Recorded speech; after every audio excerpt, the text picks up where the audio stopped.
Hi learning community, welcome to my workshop. And you might be thinking, Mrs. Wingers, that is not a workshop. This is a workshop.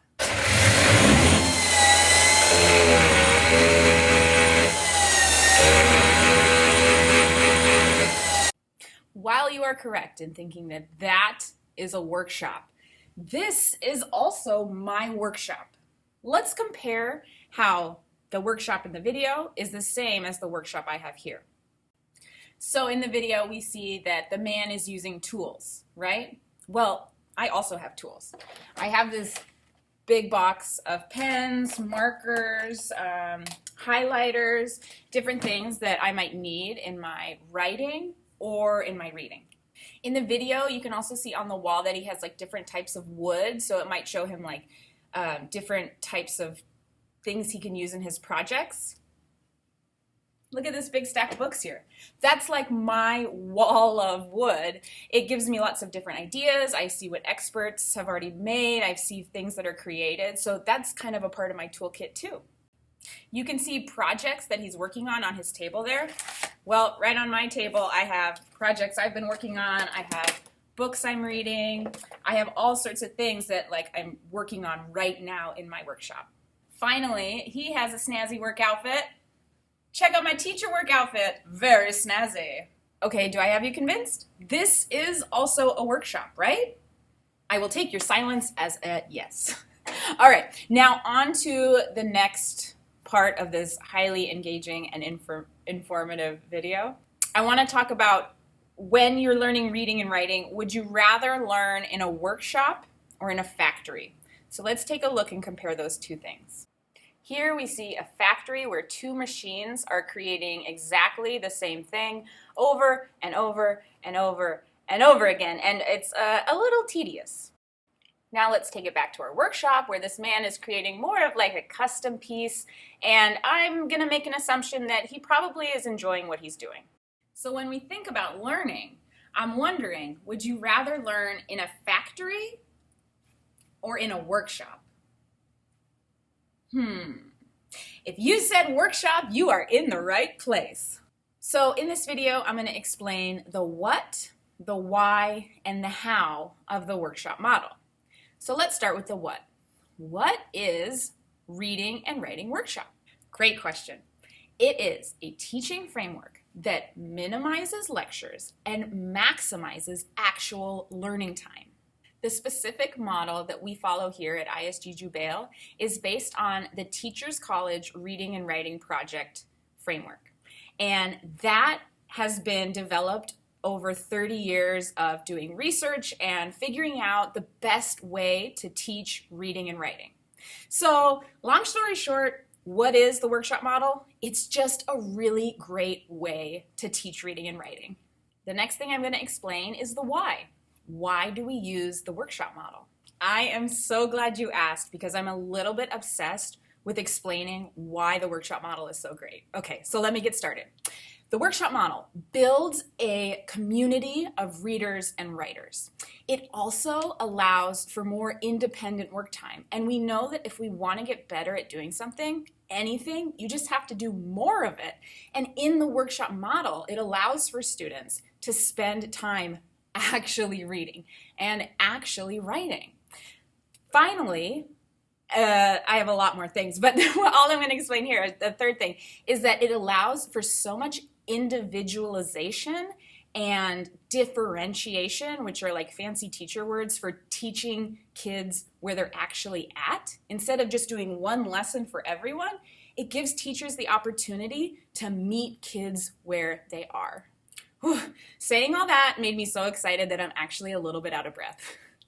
I also want to explain this in a different way. So learning doesn't happen like this, where you say, here, everyone starts third grade here, and then they go like this, and they end third grade here, right? In a perfect world, maybe that's how it could happen, but it would be a lot less fun. This is actually how it works. All the kids are kind of somewhere different, and it depends on what you're actually teaching, and then they kind of go up and down, and everyone kind of maybe switches, and all these different things happen throughout the year, and then they end third grade kind of like this, but it's always kind of undulating and, it's not a straight line. Learning is not a straight line. And that's why the workshop model is such a good way to do instruction. Okay, now that you know what it is and why we use it, let's get down to the how. How does the workshop model actually work? Here we can see the components of a workshop model. So it follows a pretty predictable pattern. It starts with a mini lesson, which is about 5 to 10 minutes. Then students have work time. In third grade, we expect that work time is about 30 minutes. During that time, they might do independent work, small group work, or meet with a teacher. Then we have some sort of sharing. So that's how it works in the classroom, and luckily, the workshop model is pretty adaptable to virtual school. Every homeroom day, students will have a reading or writing mini lesson. Then from there, they should jump right into their independent work time. So if they watch their reading mini lesson first, it should be about 5 to 10 minutes. It's a video of me explaining a skill or strategy. Then they should do some independent work time for about 30 minutes. 30 minutes is the goal. And then we will have a way to share. Right now in the beginning of the year, because we're still setting up structures and routines, we haven't added that on yet, but it will be coming. So what does this mean for you right now in virtual school? Well, I'm going to talk to students and parents separately because I assume you're watching this together as a family, like on the big screen with popcorn in hand. Like, this is your movie night, right? For students, use that independent work time to really practice some skills, try some new things out, play around a little bit in your writer's notebook, right? Like, try some things that you won't be judged for, or you're not getting graded on the stuff in your notebook or the stuff you do in your independent time.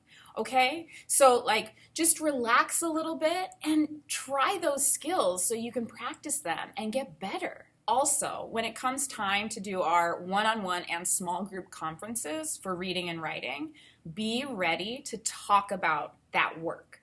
Be ready to talk about what you did in your independent writing time and what you are doing in your independent reading time, because that is the point of those conferences. So we can actually talk about that, and I can do a little bit of coaching to help you improve your reading and writing skills. Okay, parents, it's your turn. What does this mean for you? What is your role in the workshop model? Well, I ask you to please support the structure. That means when your child watches their reading workshop mini lesson, allow them to read independently. They may need reminders. We are all on the same page now that we know in third grade, the independent work time is about 20 to 30 minutes. The goal is 30. Your child might go more. They might do a little less. That's totally fine. But please support those timings. And if they need that help, some students might be completely independent and they can do all their work on their own. That's totally fine. So my request is that if your child needs help, please support the structure. Don't worry about the teaching part. I'll take care of that in the conferences and the small group work. Please don't correct any work or fix up any mistakes. I want to see the mistakes because I want to see what I should teach into to help them gain skills and strategies that they are able to do independently. Now, to the whole learning community, and that includes students and parents, I want to say thank you. Thank you for being here. Thank you for being so interested in the models that we use for teaching, that you are sitting through this 10-minute video, which I know is not that engaging, so I'm sorry. But I just want to say that we're all in this together, and I'm so happy to have this community of learners, these students, the parents. We're all getting on the same page and kind of calibrating what this should look like and what it could look like. So thank you. I will see you soon.